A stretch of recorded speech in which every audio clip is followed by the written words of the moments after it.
Hello, learners, and welcome to this session on the role of artificial intelligence in the Indian legal system.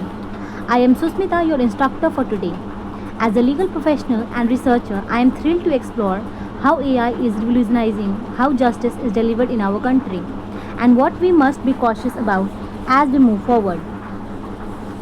India's legal system is one of the largest and oldest in the world, yet it faces massive case backlogs. Over 5 crore cases are pending across courts.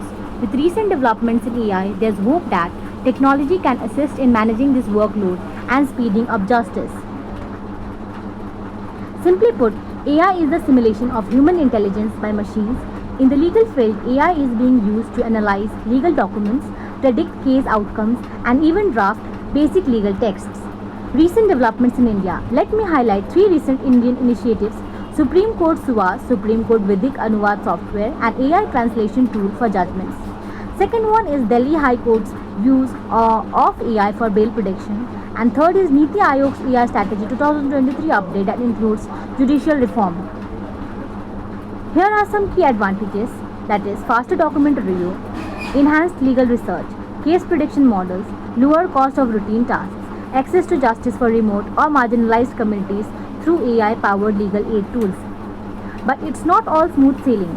We face serious concerns: data privacy risks, bias in algorithms, lack of transparency, questions of accountability, who is responsible if an AI makes a wrong suggestion, judicial independence being compromised. To manage these risks, India needs a strong legal framework. The Digital India Act and proposed data protection law must align with AI's growing use. Plus, judges and lawyers need AI training to interpret outputs responsibly. In the coming years, AI will not replace lawyers or judges, but it will replace tasks. The key is to strike a balance between efficiency and ethics and to ensure AI supports, not replaces human judgment. As students and future professionals, you should not be tech savvy but tech wise. Let's build an Indian legal system that is fair, fast, and future ready, powered by responsible AI. Thank you for joining this section. If you have questions or would like a deeper dive into any aspect, feel free to reach out. Stay curious and keep learning.